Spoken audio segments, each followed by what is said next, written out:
Hi guys, good afternoon. Thank you for joining us today. So I'm with Mr. Janardan Ladyong, Good afternoon. also known as Manila Bike Commuter on social media. So thank you, Jan. Thank you for being here ulit sa store.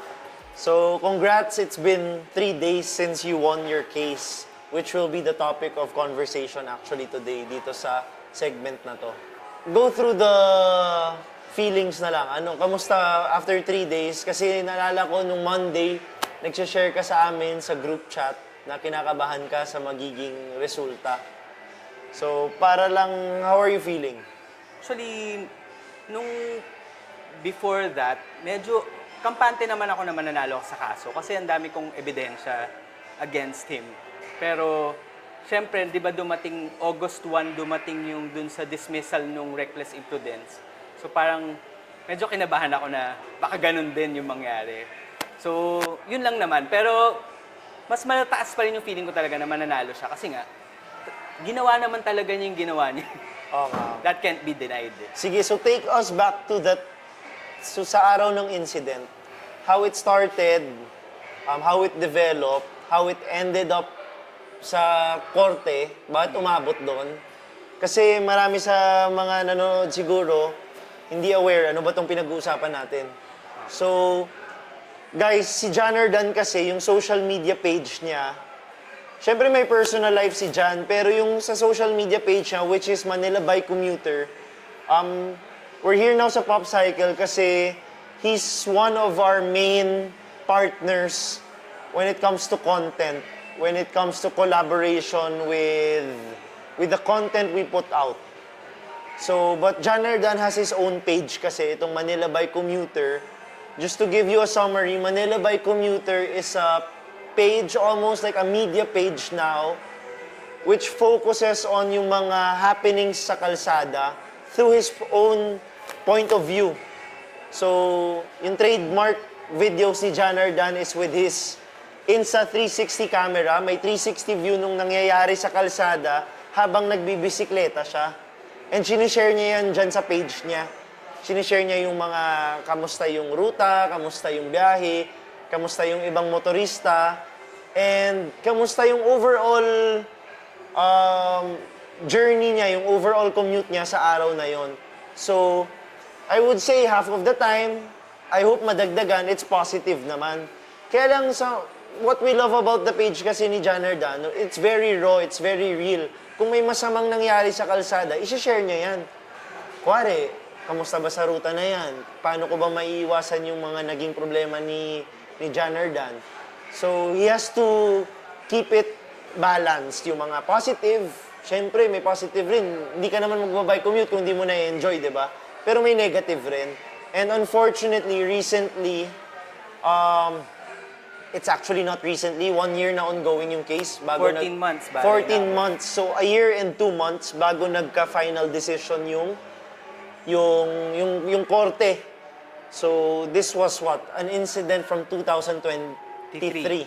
2023. Sige. So, take us back to the incident dyan. Anong month to nangyari? And ano ba nangyari?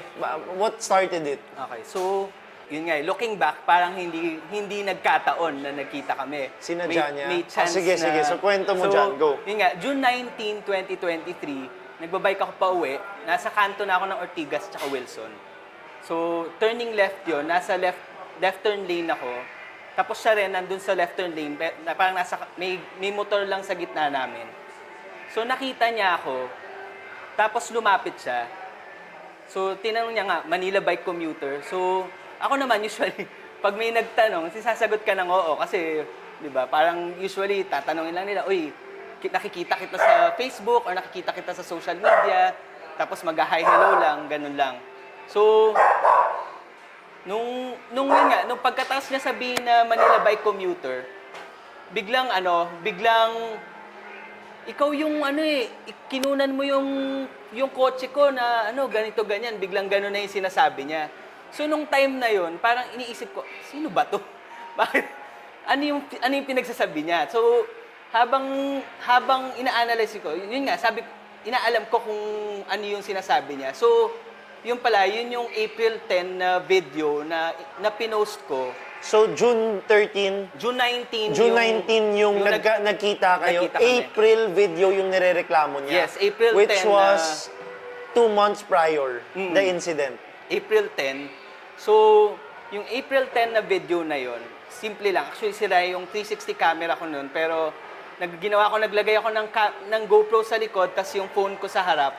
So, nakunan ko front and back. Tapos, nasa bike lane ako, merong kotse sa harap, tapos siya yung nasa likod. So, parang ako, kampante ako na hindi ako mabubusinahan, na hindi ako mahahassle, kasi may kotse sa harap eh. Usually, di ba, ibig sabihin ng busina, pag bisikleta ka, umalis ka dyan at dadaan ako. Kahit na excuse me, basta kumbaga, ang main purpose ng busina, pagka nakatigil ka sa traffic light, kasi either gusto nilang kumanan, di ba? So, kampante na ako since may kotse sa harap na hindi siya bubusina, di ba? Dahil kahit naman bumusina siya, paano tatabi yung kotse? Nasa harap siya. So, pero yun nga, pagdating ng green, biglang bumusina yung nasa likod. Bago pa lang mag-green, pag mag-green pa lang bumusina siya. So, hassle na bumusina siya kasi in-expect ko nga na hindi na eh. Bumusina siya, tapos sinaantay namin parehas kumanan yung nasa harap since right lane must turn right. Biglang dumiretso siya, hindi pala siya kakanan, di ba? So, ginawa niya lang express lane yung bike lane para makadiretso. Kasi medyo mahaba yung pila dun sa kabilang lane eh. So, ginawa niyang express lane yung bike lane basically. So, parang yun yung pinost ko na parang, di ba, akala ko hindi ako mabubusinahan dahil merong kotse sa harap ko na nakakanan. Yung pala, gagamitin niya pa rin express lane yung bike lane para dumiretso. Which is a right lane must turn right yung lane. So, it was another day of posting. Yun nga, kasi as I mentioned sa start ng video, Manila by commuter sa social media, he just posts his daily experience sa kalsada. So it was just another random day na pinost niya yun. May incident na nabusinahan siya ng kotse. And then apparently, 2 months fast forward, nagkita sila sa daan. And then dito na nag-steer yung issue. 'Di ba? Dito nag-develop yung issue na which eventually ended up sa korte. So balik na tayo sa June 19. So yun. So sinusundan niya ako, tapos pinipilit niya na mali ako. Na mali yung pinost ko, na wala siyang ginawang mali. That time, nakatanggal yung helmet niya para nakaangat na ganon yung motorcycle helmet niya. Tapos, kalagitnaan nung sinusundan niya ako, nilabas niya pa yung phone niya. Hindi ko actually alam kung nag-live siya or nag-record siya. Pero, kumbaga, para siyang nagbablog. Kung makikita niyo naman yung video na pinost ko sa page ko, makikita nyo na parang nagbablog siya habang nagmomotor. So, dalawa na kagad actually violation niya, di ba? Improper helmet wearing, tapos Anti-Distracted Driving Act. Pero, yun nga. So, nagtuloy-tuloy yung conversation namin. Tapos, sinusundan niya pa rin ako. Malapit na ako sa bahay namin. So, sabi ko parang... Pauwi ka na nito, Jan? Yes, pauwi na ako. Tas, sobrang lapit pauwi ka na nung nagkataon na nagkita kayo? Yes. Sobrang lapit. Dun Malapit ka na sa bahay? Sa Ortigas, Wilson. Oo. So from there, from kung saan sila nagkatagpo, hanggang bahay nyo, sinundan ka niya? Yes. While talking to you? So nung malapit na sa bahay, iniisip ko kung anong gagawin ko. So iniisip ko, parents ko nandun, mga senior citizens na yon, ayoko silang, di ba, hindi ko kilala kung tong taong to, malaman niya yung address namin. So, dumiretso ako. Malapit yung bahay ng sister ko sa amin, tapos yung bahay ng sister ko, meron siyang security guard na nandun 24/7. So parang mas safe na dun ako. Kung pulis naman, medyo malayo pa sa amin yung pulis eh. So, tsaka, di ba, medyo kung taga San Juan din siya, malalaman niya na papunta kami sa pulis. So, ginawa ko nga, dumiretso ako dun sa sister ko. So, dalawang kaliwa yun. Nung pangalawang kaliwa, nakikipag-fist bump siya. Parang humingi siya ng truce na okay na daw kami. Sabi ko, hanggang dun sinundan ka niya? Yes, sinusundan niya pa rin ako. So, sabi ko nga, bakit mo pa rin ako sinusundan? Hindi, magkaayos na tayo. Parang pinipilit niya, magkaayos na. Tapos inangat niya yung kamay niya, ginanon niya. Ako naman, hindi kita kilala eh. Bakit ko ididikit yung kamay ko sa'yo? Baka mamaya hilahin mo, di ba? ma-outbalance ako, hilahin niya yung kamay ko, di ba? Tapos kumaripas siya. So, sabi ko, hindi, okay na. Okay na. So, para kumbaga, umalis ka na. Wag mo na akong harasin. So, parang medyo nainis siya doon na hindi ko tinanggap yung fist bump niya. So, ginawa niya, di dalawang kaliwa, tas kanan na yon, tas kumaliwa ulit. Doon sa pagkaliwa ulit, biglang hiwarang na siya sa akin. Tas yun nga, parang nangahamon na, anong gusto mong mangyari? Sabi ko, wala kang gusto mangyari, gusto ko umalis ka na. Di ba? Ba't sinusundan mo pa ako? So, pero kumbaga, malapit na yun sa bayan ng sister ko, ginawa ko, bumaba na lang ako dahil hinarangan niya yung daan. Bumaba na ako para ilakad na lang yung bike ko. Tas kumatok ako sa gate ng kapatid ko. Nung kumatok ako at bumukas na yung gate, doon na siya umalis. Tas umalis pa nga siya one way, so sinigaw ko talaga, one way yan. Para nga, ipaalam sa kanya, ang dami mong violation. Totoo lang, di ba? Ang yabang mo sa, pero ang dami mong violation na ginagawa. Kasi yun naman yung point ko, kaya ako pinost yun di ba? Na, hinahassle mo ako, tas puro violation naman ginagawa mo. By the way, yung kinukwento ni Janardan, may videos yan sa page niya if you guys wanna watch. Yung video na sinundan siya. So, itong part na to, ito na yung walang video, walang evidence. So ito, after that incident na sinundan ka niya, umalis na siya, pa one way. Saan ka dumiretso nun? Nag-antay ako sandali dun sa bahay ng sister ko. So nagulat nga sila ba't ako nandun kasi hindi naman ako normally pumupunta dun. So sabi ko, kasi sinundan ako So sabi ko, antayin ko lang sandali pero magrereklamo ako sa pulis. So parang nag-antay ako siguro mga 30 minutes. Tapos umuwi ako sa amin, nagpalit ako ng bike. Ginamit ko yung Fido D2S kasi siyempre pagod na ako, nagbike ako. Yung work ko, galing pa ako sa work, so nagbike ako. Ginamit ko yung Fido D2S papunta sa Barangay Green Hills na police station. So pumunta ako doon. Kasi sa amin, sa Barangay Green Hills, sarado na yung barangay by 5 p.m. So wala kang way na magreklamo sa barangay. So sa pulis ako dumiretso. Sabi naman ng pulis, hindi ka dito magrereklamo pag ganyang klaseng reklamo. Kailangan sa main station ng San Juan, yung sa main branch. So, inassist naman nila ako, sinakay nila yung bike sa pickup ng pulis. Tapos, dinala nila ako doon, hinatid nila ako sa main ng San Juan, sa may pinaglabanan, hinatid nila ako doon. So, yun, sa complaint desk na, binigay ko yung pangalan kasi bago nga nito, nagme-message na siya tapos nagko-comment sa mga post ko kung ano sinasabi na keso kakasuhan niya ako. Kaya ako nga medyo nakilala siya kasi alam ko na yung mga sinasabi niya halos same lang naman dun sa mga comments niya. So, yun nga, binigay ko yung pangalan. For some reason, kilala nung police yung pangalan na yon. So, sabi niya, kilala ko to gusto mo tawagan ko para magkausap kayo. Sabi nung police sa yung Ba't desk niya kilala? Hindi ko na alam. Ba't niya kilala? Hindi ko alam. Kasi taga San Juan din Maliit lang naman ang San Juan. Taga San Juan rin tong taga San Juan din yung sumunod sa akin. So, kilala nung police. So, sabi niya, inalok niya ako kung gusto ko makipag-usap. Sa akin, okay lang naman. Pero ang decision ko nung time na yun talaga, mag-file ng report. Para nga, kung meron siyang gawin sa akin in the future, di ba, meron ng record, di ba? So, yun na talaga yung decision ko nung kaya ako pumunta sa police. So, dumating siya doon, parang 8 o'clock nangyari, 9 o'clock ako nandun. Parang dumating siya mga 10 o'clock, 10 p.m. Tapos, ang bungad niya talaga, pagdating niya doon, may kasama pa siyang barkada niya yata na parang binabaliktad niya na keso nagsusorry na daw siya sa akin, na pinapadelete, nakikiusap daw siya na i-delete yung footage, pero ayoko daw makipag-cooperate. So, iniba niya yung narrative. Oo. He changed the narrative. Oo. So, ang pinapalabas niya nung pagdating doon, na siya pa yung naagrabyado na dahil daw sa post ko online, nakita daw yung plate number niya, pinagbabato daw yung kotse nila at binubutasan ng gulong. So, yun yung pinapalabas niya sa pulis. So, meron pang isang pulis na dumating, pinag-usap kami.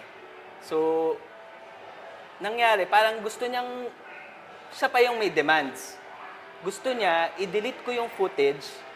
Pangalawa, mag-sorry ako publicly online sa page ko, doon sa ginawa ko sa kanya. So sabi ko, bakit ko gagawin yun? Ako yung pumunta dito sa police station dahil inaras mo ko. Ako yung pumunta dito para magreklamo. Bakit ko gagawin yun? Sa totoo lang, kung nagsabi siya sa akin dati na gusto niyang ipa-delete, nakiusap siya talaga, yung totoong nakiusap siya, di ba? Hindi niya na ako sinundan, na-delete na yon noon pa lang. Pero hindi naman yun yung ginawa niya. Yung screenshots ng messages niya, pati yung comments niya sa social media, in-upload ko na lahat para nga makita na walang nangyaring ganun. Hindi siya nag-sorry, wala siyang ano. Sa totoo pa nga, parang may mga konting threat pa nga doon na magkita sa kanto eh. Tapos meron pa doon na magdedemanda siya. Nakasulat yon sa mga comments niya tsaka sa messages. So, yun yung sabi ko, papayag ako na ma-delete yung footage kasi sa akin wala naman yun eh. Kumbaga hindi siya big deal. 'Di ba? Makiusap ka sa akin i-delete yung footage, di-delete ko, walang problema. Pero sabi ko, hindi ako aalis dito na hindi ako magbablatter, hindi ako magpa-file ng report. Kasi kaya nga ako pumunta dito sa police station. Kasi sinundan ka niya. Kasi sinundan niya ako. Kumbaga may sense of threat na eh. So, sabi naman ng police na yon, hindi daw pwedeng sa kanila diretso. So, dinala nila kami sa Barangay Addition Hills para mag-file ng formal na written report. So, dinala kami doon sa Addition Hills. Ayaw naman tanggapin ng Addition Hills yung reklamo. Hindi daw sa kanila. Kasi hindi daw siya taga doon, hindi rin ako taga doon. So, sinasabi nila bawal doon. Parang ganun. Pero, kinuha nila yung personal details ko, tsaka kinuha nila yung personal details niya. Tapos, parang, pinipilit ko pa rin na hindi ako aalis, hindi ako titigil ng wala akong kahit na anong written na complaint or report. Kasi yun yung pagbabasihan pagka sinundan niya ako ulit, di ba? So, basta parang nagtalo kami doon. So, parang, feeling ko pinagkakaisahan ako doon sa barangay. So, tumawag ako sa... Wait, sorry Parang kampi pa sila sa kanya? Parang ganun. Na, Kasi, hindi ko maganda alam. kwento niya doon? Hindi ko alam eh. Hindi ko alam. So, tumawag ako sa amin. Sabi ko mukhang kailangan ko ng backup. Kasi, parang hindi ko gusto yung nangyayari. So, dumating yung kuya ko noon para medyo na-intimidate nga siya. Medyo malaki yung kuya ko eh. So, parang na-intimidate sila. Tas, hindi, parang nagyayabang pa yung kasama niya. Hindi, sige, demandahan na lang. Tas yun, umalis na sila. So, ayaw pa rin talaga ng barangay na merong formal sa kanila. Pero pinasulat nila ako sa papel. So, para sa akin, hindi pa rin yun. Kasi hindi formal yun, hindi legal document yun eh. So, sabi ko sa kapatid ko, hindi, balik tayo sa police station. Kailangan talaga merong formal na report. So, bumalik kami sa police station. So, pag nangyari to sa iba, at hindi sila kasing assertive mo, maaaring ibaliwala lang ng mga barangay, no? May chance. Kaya, ikaw kasi pinilit mo na may mangyari. Oo. So, if this happens to other cyclists, other people who bike commute, na nag-complain sila, may nag-threaten sa kanila, may nang-bastos sa kanila, maaaring i-dismiss lang sa barangay level. yes, barangay level pa lang. Kasi parang Di-dismiss. yun ang ma-discourage kang mag-file ng formal complaint eh. So, actually... Pero yung sa kanila, dahil ayaw nila asikasuhin, or gusto nila, wag na nating palakihin to. Hindi. Baka naman their intention was, wag na nating palakihin to. Ang main nila, wala kami dun sa barangay na yun. Yun yung main sinasabi nila. Na The hindi incident daw dun, didn't dapat happen daw sa territory oo, nila. Dapat Oo. daw sa barangay Green Hills or dun sa barangay niya. Yun yung sinasabi nila. So, bumalik nga ako doon sa Actually, nung nagde-debate kami doon sa police station, medyo may discouragement din from the police eh. Na sinabihan ako na, kung kakasuhan ka niya, mas mataas yung ikakaso niya sa'yo, libel daw, sabi ng pulis. Ako naman, alam ko kung ano yung libel. Binasa ko yung batas, binasa ko ang cyber libel. Siyempre kasi may social media page ako eh, naalam ko yung batas. Para, kumbaga, alam ko yung sarili kong karapatan, alam ko yung, di ba, yung dapat gawin. So, alam ko na hindi libel yung ginawa ko. Wala akong ginawang libel. Unang-unang walang pangalan doon. Pangalawa, narrative lang nung nangyari yung sinabi ko. Walang dagdag, walang bawas. Makikita naman doon sa video na pinost ko na yun yung nangyari. Ninarrate ko lang siya kasi hindi ako nagsasalita sa camera eh. Kumbaga para lang siyang dashcam. So syempre pag dashcam, 'di ba? Sasabihin mo kung ano yung nangyayari sa dashcam para alam ng mga tao kung ano yung pinapanood nila. So ganun lang yung pinost ko. Alam kong hindi siya libelous. Walang anything libelous dun sa pinost ko. Kaya hindi rin ako nakinig doon sa pulis na libelous yun. At tinuloy ko na mag-file nga ng police blotter dun sa nangyari na yon. Pero what you wanted that night, nandun pa rin tayo sa gabing yun, di ba? Blotter. What you wanted that night lang was may sense of security ka. Yes. Na alam ni police, alam ni barangay, may sumusunod sa akin. If ever may gawin man to, alam nyo. Yes. If ever biglang nawala ka, di ba? Someone harmed you, alam ni police, alam ni barangay. may record, sino kumbaga. ang initial suspect, di ba? Yun talaga lang yung- naman yung intention mo Yes, doon. yun talaga. Ayaw mo na siya bigyan ng problema naman sana, di ba? Wala talaga. So sige, and then Okay, talk to so us how it developed from that night. 1 a.m. na yon, parang 1 a.m. ng June 20. Doon sinulat ko na yung yung details nung nangyari, tsaka yun nga, ni-report ko na. So umuwi na ako noon. June 23 pala, pumunta siya sa Barangay Green Hills para magsampa ng kumbaga, para ireklamo ako ng cyberbullying. Tapos June 24, dumating sa akin yung sulat. Nung dumating sa akin yung sulat, sabi ko, iba na to. Gusto talaga akong tuloy-tuloy iharas. So, dun pa lang, nung dumating sa akin yung sulat ng Barangay Summons, sabi ko, itutuloy ko na tong kasong to. Ano laman ng sulat dyan? Magmi-meet lang naman sa barangay. Pero siya nagpasulat. Oo, siya yung, kumbaga, reklamo So niya na. ito, siya na yung nag-initiate nitong... Oo. Kumbaga, after that night, tapos ka na sana eh. Oo, tapos na dapat Biglang yun. one day, nagka-letter from him. Yes, from barangay. Na siya nag-initiate. Oo, kumbaga, technically, counter-complaint siya, pero kumbaga, since wala naman akong balak talang gawin, kundi blatter, parang siya na yung nagko-complaint, di ba? So, yun nga, sabi ko, iba na to. So, bumalik ako sa police, sabi ko, itutuloy ko na yung kaso. Sabi nila, parang sabi nga ng police, sigurado ka ba? Ganto, ganyan. So, sobrang helpful naman ng police station ng San Juan, tinuro nila sa akin kung ano yung gagawin. So, tawag dito, kailangan ng copies ng video. Sabi niya nga, 7 copies of evidence kasi maraming pupuntahan yan sa fiscal, sa judge, sa defense. Siya may sariling kopya. Tas police may kopya. Basta 7 yon. 7 yung, at least 7 copies. Sabi niya kung pwedeng 10, di 10. Una pa nga sabi niya sa akin, sa CD ko ilagay yung video. So, ako naman parang, sir, hindi na uso CD ngayon. Pero syempre, di ba? Police yun eh. So,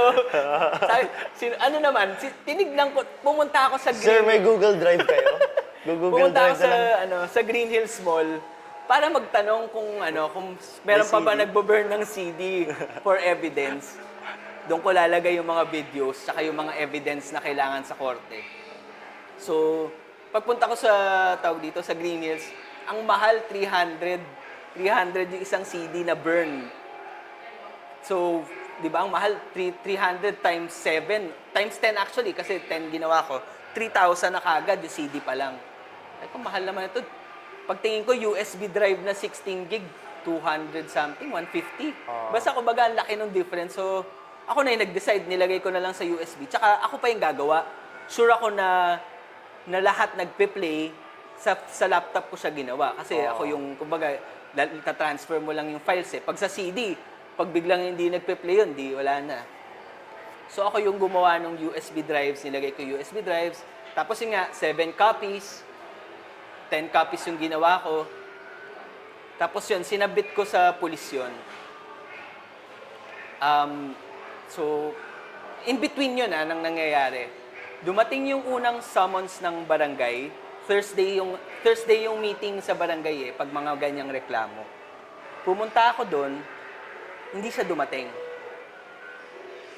So, tinawagan pa siya ng barangay. So siya nagpa-korte, tapos siya yung di sisipot. Hindi, siya yung nagreklamo, tapos siya yung hindi sumupot. So, tinawagan pa siya ng barangay, tapos sabi, parang kesyo nasa trabaho daw siya, hindi siya makakapunta. So, ako naman, parang dapat yan, dismiss na yan, kasi hindi nga siya pumunta doon sa una eh. Di ba? Pero yun nga, for some reason, nagkaroon pa rin ng second and third na meeting sa barangay. Pero itong first na to, since wala siya, kinausap ako nung isang taga-barangay. Sabi niya nga, para sa kanya, threat na yung ginawa nung tao. So parang inaano niya ako na ituloy ko yung gagawin ko. Sabi niya nga, pagpatulong ka sa, tawag dito, sa Guys, pag napanood nyo kasi yung video, panoorin nyo sa page niya, recent posts niya yan, talagang the manner of how he followed Janardan was, alam mo yon, threatening. Siyempre, especially given the fact na pauwi siya. Siguro kung papunta kang grocery, papunta kang mall, iba pa yung pakiramdam eh. Yung pakiramdam na pauwi ka, may sumusunod sa'yo. Iba yung pakiramdam niyan to anyone eh. So sige, tuloy mo. So yun, parang inano niya ako na pumunta ako sa PNP Cybercrime. So after nun, since wala namang naging meeting, may time pa, dumiretso kagad ako sa PNP Cybercrime. So sa PNP Cybercrime, kumbaga, na-confirm naman yung sinasabi kong walang libel. Pinakita ko yung video, pinakita ko yung ano. Sabi naman niya, hindi libel yan. Parang inano niya ako na hindi libel yung nangyari, yung pinost ko. So, pero sabi niya, hindi ka rin pwede mag-file ng cybercrime kasi technically walang cybercrime dahil physical yung nangyari, hindi naman online eh. So, para lang makapag-file ako ng cybercrime, kailangan meron akong kopya ng video niya na ginawa nung sinusundan niya ako. Kung in-upload niya yun sa social media, wala ako nun eh. So, kumbaga, kailangan ko makuha yun kung gusto ko mag-file ng separate cybercrime complaint. So, yun yung first na meeting. Habang ginagawa ngayon, inaasikaso ko na yung mga papeles sa fiscal, dinala ko yung nung napirmahan na nung police na nag-asikaso sa akin, dinala yun sa fiscal. So, sa fiscal, titignan nila yung kung may probable cause. Titignan muna nila, ano ba nangyari? Kakausapin ka. Sigurado ka ba ito yung nangyari? Hindi ka nagsinungaling? Kumbaga, papaswear ka ng oath na walang kasinungalingan dun sa sinumpaang salaysay mo. So, siyempre, wala naman. So, in-explain ko. Tuwa pa nga sila dun sa video kasi 360 eh. Parang, pinakita ko yung, kasi dun sa, siyempre, nasa phone ko pa yung mga record ng videos. Pinakita ko sa kanila kung paano nag-work. Natuwa pa yung fiscal eh. So parang, yun, parang nag-usap pa kami. So sabi niya, hindi ko malala, sorry, kung sa police or sa fiscal na hindi pwedeng threat yung isampa ko kasi wala siyang sinabing verbal and physical threat. Walang nangyaring ganun doon sa videos. So, isasampa mong kaso, yung mas sure na mananalo ka. Kaya kahit na medyo mababa lang yung unjust vexation, police yung nagsabi sa akin. Kahit na mababa lang yung unjust vexation, yun yung kinaso namin. Kasi yun yung parang, kumbaga, based sa nangyari, yun yung sure talaga na ginawa niya. So, sabi nga ng police, huwag ka mag-alala, unjust vexation, criminal case pa rin yan. Yun yung sabi niya sa akin. So, ano bang unjust vexation dyan? Explain mo. Ang unjust vexation, parang, kumbaga, nairita ka lang sa isang tao. Yun lang talaga basically ibig sabihin ng unjust vexation. So napakalawak niyan. Pero yun talaga lang yung minsan na pwede mong ireklamo or pwede mong isampa kasi parang walang in-between ng threat at unjust vexation. So talagang bababa ka dun sa unjust vexation pagka hindi siya threat. Pag nahassle ka, naharas ka, unjust vexation yun. Hinipuan ka sa daan, unjust vexation lang yun, unfortunately. So, Hindi sexual harassment? hindi. Ang sexual harassment, Pag may evidence kang nirape ka, hindi rin. Ang sexual harassment, between yan ng mas superior and a subordinate. So, kunyari, boss, employee, professor, student. Kung construction worker, hinipuan ka sa daan, hindi yun sexual harassment. Very specific yung law. So kaya nga yun yung problema sa laws natin, may mga ganyan.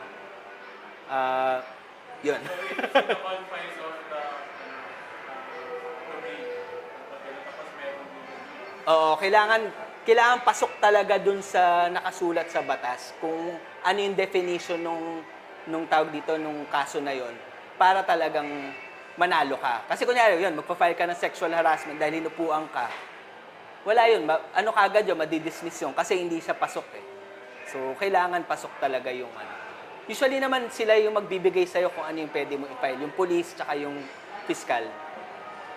So, yun nga. So, final na sa fiscal. Tapos, ongoing yung, yung tawag dito, yung sa summon sa barangay.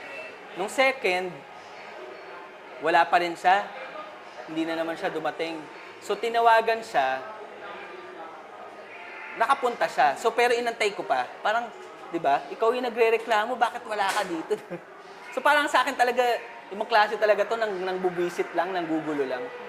So, yun, parang pinagkakaayos kami. Sabi ko, hindi ko tatanggapin na kasi nagsampa na ako ng kaso eh.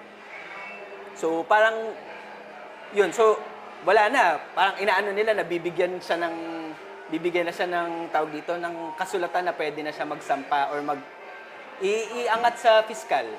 Sabi ko, di gawin, kumbaga parang sa akin, di gawin niya yung gusto niyang gawin. Pero ako, nasampa ko na yung kaso, hindi na ako aatras dito.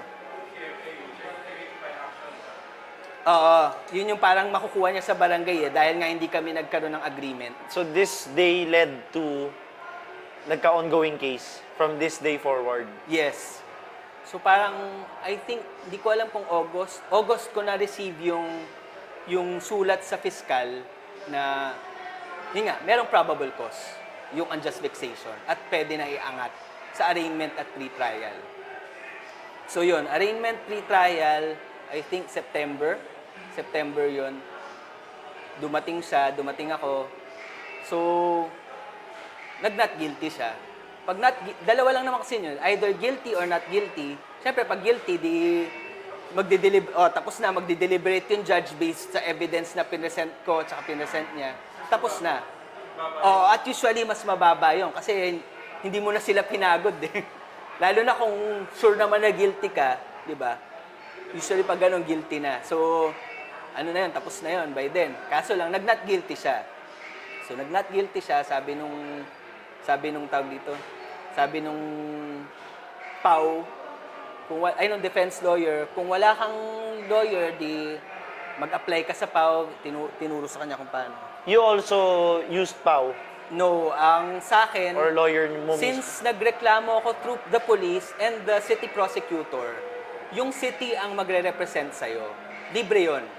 Libre yung wala akong binayaran na lawyer, sila nag-asikaso ng lahat. So John, you won the case with the help of a city lawyer, Yes, yung which city was given to prosecutor. you for free. Yes, So yun, sa kasama mga yun. nanonood na I don't wanna go through that kasi wala naman akong pera pang kaso, ganoon, di ba? Maraming sigurong they don't bother to kasi they're thinking about the expenses. Yes. John is proof na you can rely and you can count on the free city lawyers provided by our government. Kasi pag ikaw naman yung nagsasampa ng kaso, sila yung magbibigay sa'yo ng lawyer, lalo na kung wala ka. And Same naman din with defense, pero usually, yun nga, PAW yun. so si kalaban mo, hindi, mali yung word na kalaban. Anyway, the other side, defendant, yung accused, si defendant, PAW yun yes, sa kanya. nag-public attorney's office siya. So, December yung first hearing. Ang pala sa kwento ko na lang din, para lang alam nung iba, sa mga hearing pala, hindi yan parang yung sa pag napapanood mo sa TV na kayo lang. Hindi. Usually sa isang araw, mga yan, lahat ng cases for the day, mga 10, depende, 20, umaabot. Basta kumbaga, yan, sunod-sunod yan. Ano mga ibang cases na nandun? Nakirinig ka ba? Nakikinig ako, pero syempre. Ano yung iba? Ano yung ibang mga nandun? Marami eh. Syempre, ibang May cases something yun, ayoko. interesting? May interesting kayong na... I think ang naging interesting lang doon na parang kaya ko rin na-apply, yung meron yung isa na naakusahan siya, nakulong na siya. So, since nakulong na siya, parang binigyan, ang ano nung judge, yun na yung parang sentensya niya. Binabaan yung, Years. hindi, binabaan, days lang eh. Days lang yung kulong niya. Binabaan, sinakto lang dun sa araw na nakulong siya. Hindi na sa kanya pinabuo. Kasi parang 3 days siya nakulong, parang 10 days yung hatol ng judge. Inayaan na nung judge na 3 days. So parang doon ko nga nalaman na pwede pa pala i-appeal yun, yung hatol sa'yo. Kasi yun nga, ang unang nangyayari pag sa court cases, mauuna yung may verdict na, pangalawa yung mga pre-trial, yung pre-trial arraignment, pinakahuli yung mga ongoing cases. Kasi syempre, yun na yung magsasagutan kayo, may witness. So, December, ako yung nakasalang na witness. So, dalawa yung inaano ng defense, dalawa yung sinasabi nila.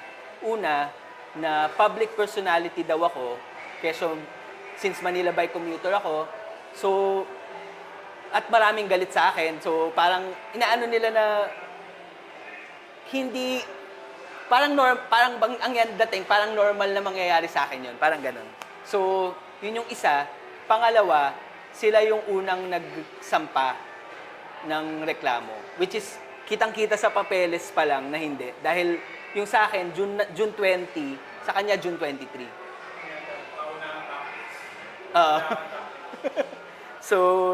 So yun. In-explain ko na na bike advocate ako, ang pinopost, in-explain ko kung ano yung page, kung bakit ako nag-start ng page, at kung ano yung ginagawa ko, kung ano yung sinusulong ko bilang bike commuter. So, in-explain ko yun.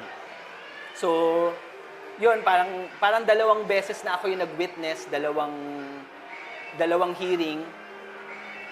Tapos, yun nga, tinitignan nung judge, ginawa pa pala namin kasi alam ko na nagagamitin niya yung April 10 na video. Meron pa akong kopya nung April 10 na video na yun. So, pinasubmit sa akin nung prosecutor. Magaling din talaga yung prosecutor eh. Pinasubmit niya sa akin yung April 10 na video na yun. Para sa amin yung narrative. So, dun pa lang, ako yung witness pa lang, na-explain na namin kung ano yung video, kung anong laman, at kung bakit ko sinulat yung sinulat ko.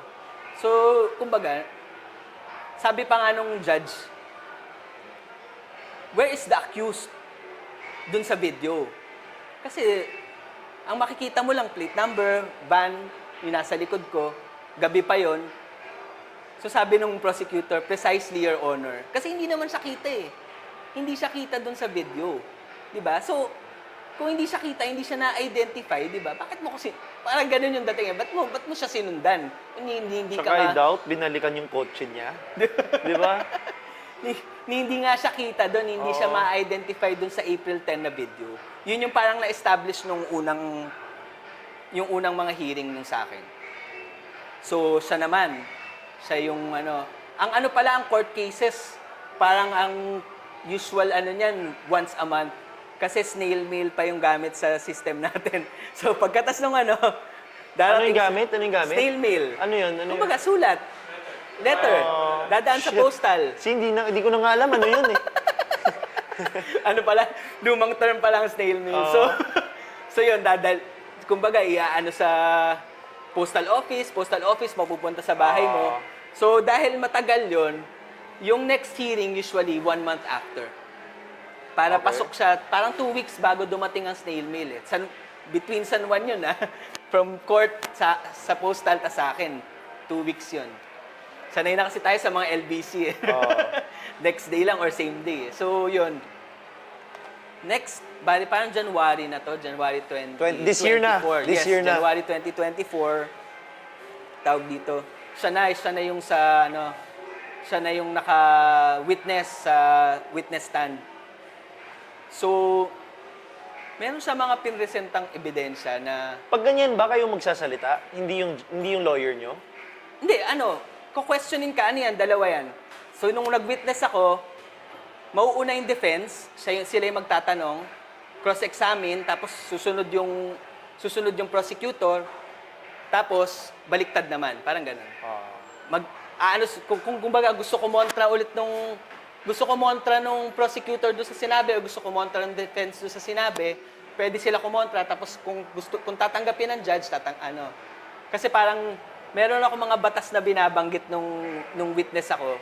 Sabi nung hinaharang nung defense na kesyo hindi ako expert dun sa matter na yon. So sabi nung judge, no, let him speak. Parang hinayaan nung judge na sabihin ko kung ano yung alam ko. So yun. Bali nung siya naman ulit, hindi, nung pangalawa pala, na i-witness ako, sinabihan ako actually nung prosecutor na ilabas ko yung mga tawag dito, yung mga alam kong batas tungkol sa bisikleta. Kasi sabi niya, hindi naman natin alam yung ng judge. Hindi natin alam kumbaga, hindi porket lawyer or judge, alam nila lahat, di ba, ng batas. So, mas maganda, ipresenta ko talaga lahat ng batas na alam ko. So binanggit ko yung LTO Memorandum Circular tungkol sa pagbibisikleta at kung ano yung dapat gawin ng mga motorista pag meron silang nakitang bisikleta sa daan.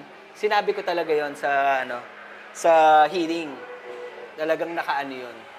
Tapos, yun nga. So next siya naman, January.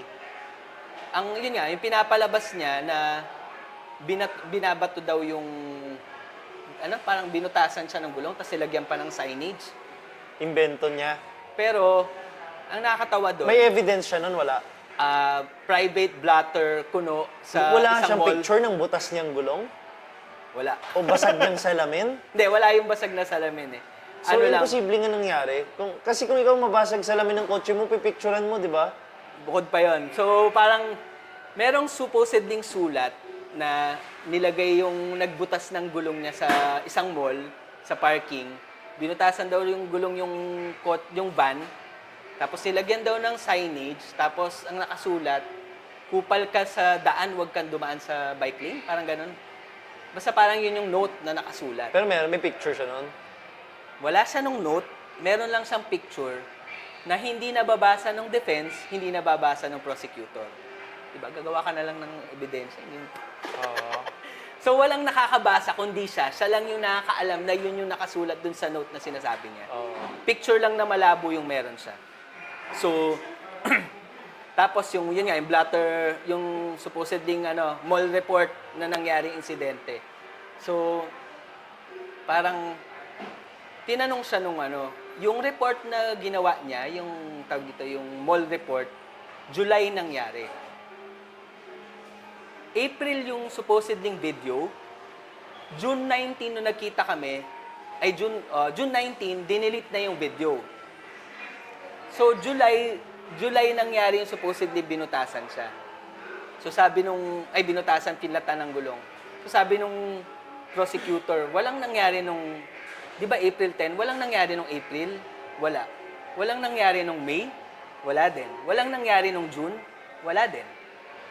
So, di ba, pagkatas pa namin nakita, tsaka kung kailan deleted na yung footage, tsaka pa biglang may supposedly nangyari dun sa kotse niya. Yun yung, kumbaga, dun siya na nung prosecutor. Booking. Doon siya na booking. Oo, parang yun yung nangyaring, biglang July ka merong evidence kuno. So, sa naman, yung prosecutor naman yung ginigisa siya ng prosecutor. Kasi pinapalabas niya, walang right lane must turn right doon. Kaya pwede siyang dumiretso. Sabi ng prosecutor, ako dumadaan ako dyan araw-araw. Palagi ko nakikita yung right lane must turn right dun sa Pati nga yung prosecutor, hiningan ako ng evidence na meron. So ginawa ko, kinuha ko sa Google Maps. Pre-pandemic, nandun na yung signage na yon. Nagkaroon ng bike lane, nandun na yung signage na yon. Hanggang nung nagkita kami, kasi parang sa Google Maps kasi di ba may taon kung anong taon yung dinaanan nung mapping system nila. So nakuha ko parang before, pre-pandemic, tas pandemic, tapos after kami magkita, nandun pa rin yung signage na yun. So yung pa lang, parang mali na kagad siya, di ba, na walang signage. Pinipilit niya, araw-araw siyang dumadaan doon, hindi niya nakikita yung signage. Yung prosecutor, araw-araw din dumadaan doon, alam niyang may signage. So yun. So tumagal pa, kasi biglang meron pa silang witness. nakakatawa, di ba? Dalawa kaming magkasama. Dalawa lang kami, sinundan niya ako nung video evidence, di ba? Sinundan niya lang ako. Pero for some reason, meron siyang witness. Mas may witness pa siya sa akin, di ba? So syempre, parang panibagong hearing na naman yon dahil dun sa additional witness niya ng defense. So, may mga time pa na na naka-cancel yung mga hearing para lang doon sa mga ibang gustong i-pursue, para lang maging prepared kayo. May mga araw na may hearing kayong naka-schedule, pero dahil wala yung PAW or wala yung prosecutor, hindi matutuloy yung hearing. Kaya rin umabot ng 14 months kasi parang may dalawang hearing na nandun kami, pero dahil kailangan namin bumalik sa next isa-schedule ulit yung hearing. So, yun. Yung next hearing naman, yung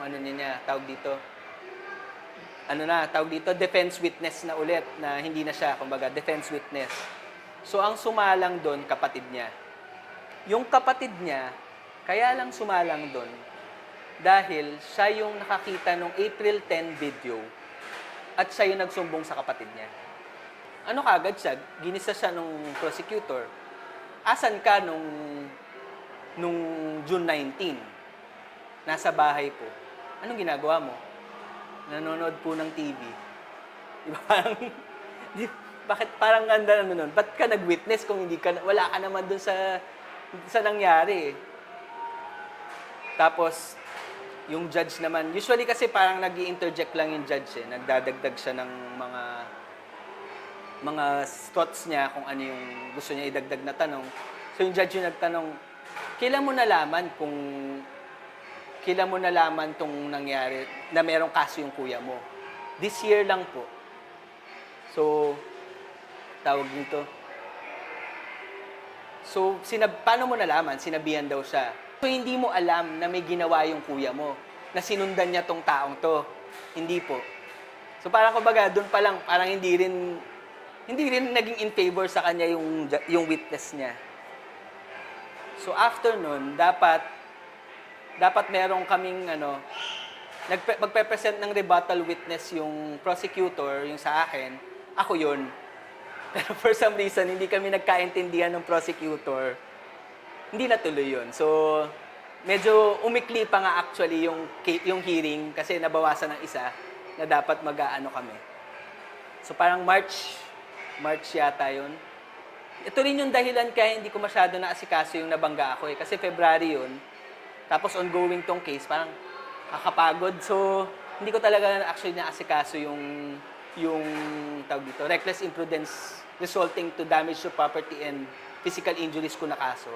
Which is okay na rin kasi at least ngayon, sana hindi na mangyari ulit, pero kung mangyari, alam ko na yung gagawin na, di ba, pagka physical injury, kailangan may medical legal, pagka damage to property, kompleto documents, kompleto pictures, resibo. Pero kasi, ang problema sa justice system natin, lalo na dito sa tinatawag nating reckless imprudence resulting to damage to property, parang mas nakatuon siya sa kotse versus kotse or motor versus motor na mga kaso, kung saan, pagka nabangga ka, dadali mo sa kasa, kung ano yung pinagawa mo, yun yung sisingilin mo. Pero I think, Jana, you sharing this story, no, na nagka-result, and thankfully in your favor, message siya sa mga tao na who want to pursue it to a legal level, di ba? Kasi yung iba, they'll just let it slide Okay, uminit ulo ko kanina, I felt threatened, parang hayaan na lang nila. So, pero may mga tao rin na they really want to pursue it legally. And yung story mo and you sharing this, sana message sa mga tao na mga abuso ng mga siklista or even just pedestrians there na huwag kayong masyadong confident because yung inaabuso nyo, may legal implications yung pag-aabuso nyo. And dun sa mga siklista and pedestrians, pwede nyong ipaglaban yung gusto nyong ipaglaban. So, I think it's nice that you're sharing this. With that regard, yung dalawang to. So, yun. March yung huling hearing namin. So, March yung, tawag dito, yung defense, yung additional witness ng defense, tapos parang April, dapat yung rebuttal witness na hindi natuloy. May yung parang huling hearing, May nangyari. So, from May, June, July ko na-receive yung sulat na August 19 yung magiging tawag dito. Schedule ng verdict. So, August 1 naman dumating yun doon sa isang kaso.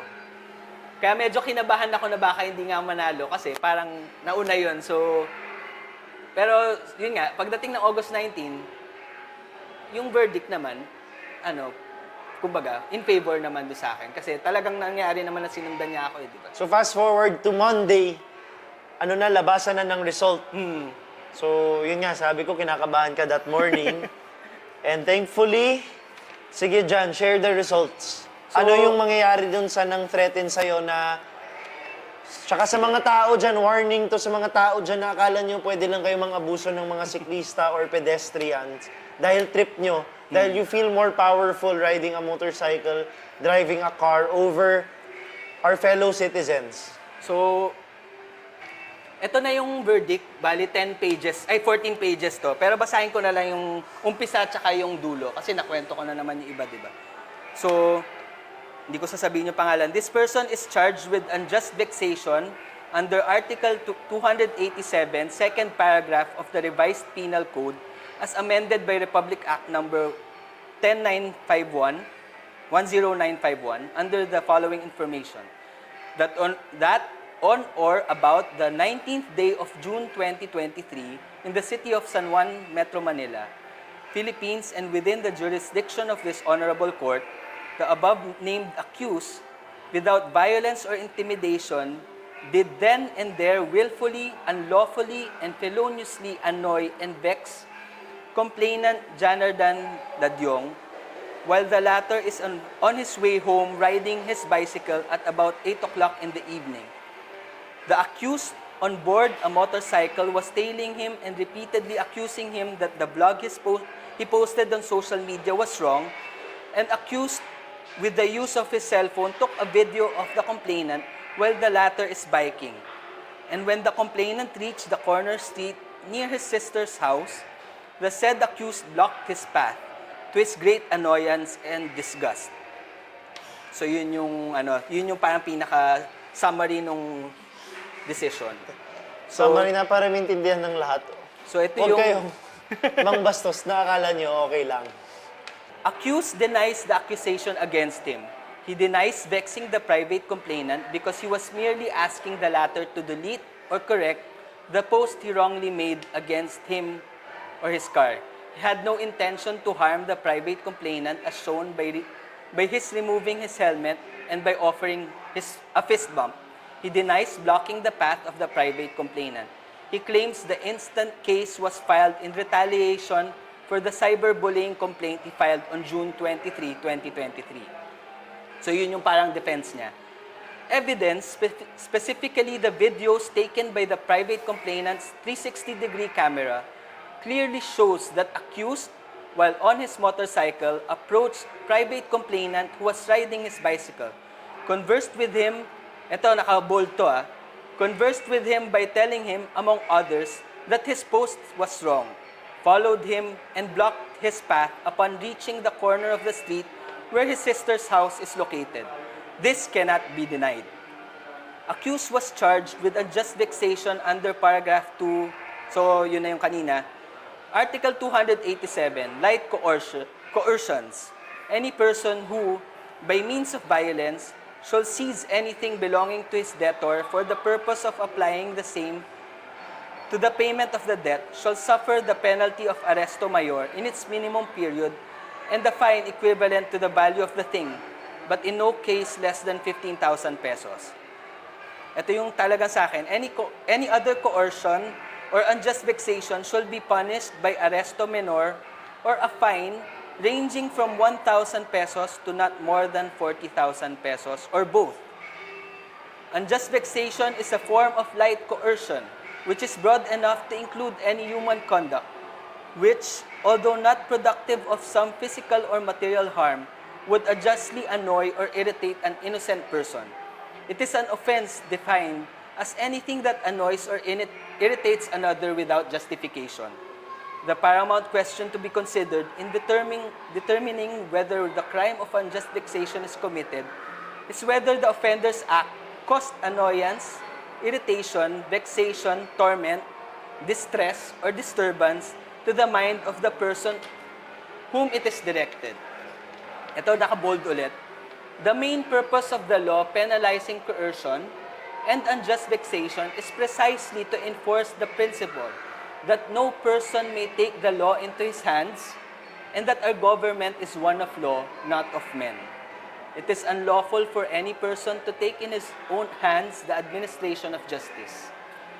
In the instant case, the question is, did the accused commit the offense of unjust vexation when he did the aforementioned acts? The court rules that the accused committed the offense of unjust vexation beyond reasonable doubt when he followed the private complainant, talked, nay argued with him, and blocked his path. Private complainant was clearly annoyed by his actions. It is clear that the private complainant does not want to talk and argue with the accused. It was the accused who was trying to tell private complainant what he wanted him to do. Accused was very confrontational, which caused private complainant to fear for his safety. It must be pointed out that the accused, in doing what he did, even violated laws and rules. He was clearly distracted when he used his phone and talked to the private complainant while following the latter. He was not even wearing his helmet properly. Accused was not justified in confronting the private complainant on the street, more so while riding his bicycle on a busy road. What he did was an accident waiting to happen. As testified by the private complainant, he was annoyed because accused followed him while he was biking, and his fear led him to report the incident to the police station. If accused really believed that he has the right to go after the private complainant for the post he made about his vehicle, he should have done it in the proper way. Even if he had no intention to harm private complainant, he should not have confronted the private complainant on the road while the latter was on his bicycle. His action, even if there was no physical injury inflicted, clearly caused annoyance and fear to the private complainant. As mentioned above, no person may take the law into his own hands, and that our government is one of law and not of men. It is unlawful for any person to take into his own hands the administration of justice. Ayon. Further, the court finds his claim that the instant action was a retaliation for the cyberbullying complaint he filed untenable.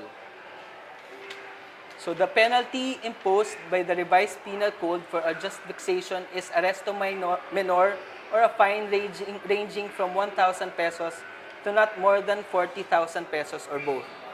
There being no mitigating or aggravating circumstance present in the commission of crime, the penalty should be in its medium period. The court therefore imposes upon accused the straight penalty of 11 days arresto minor in its medium period. So yun. The court finds the accused guilty beyond reasonable doubt of unjust vexation. So in summary, anong mangyayari sa kanya? Makukulong siya ng 11 days, di ba? Yun nga, based sa kinuwento kanina, pwede niya siguro i-appeal yun. But I don't think pwede pa niyang i-appeal sa Court of Appeals na mababa yung kaso kasi hindi na yan tatanggapin ng appeals dahil napakalinaw naman ng ebidensya. Usually pag medyo malabo lang ebidensya, doon lang mo pwede iangat yan eh. Pagka daan mo pa sa Court of Appeals tapos makita nila walang probable cause na magsampa ka ng appeal, kumbaga. Wala yan, madidismiss na yan. Dude, ano kaya ginagawa nun ngayon? Okay, sige. So thank you, John. Thank you for sharing. Thank you din. Sana empowerment siya para sa mga siklista, and then warning siya para sa mga nang-aabuso ng motorista. So that story is actually both an empowerment and a warning. So thank you for sharing with us. Thank you din for... Thank you, John. Thank you.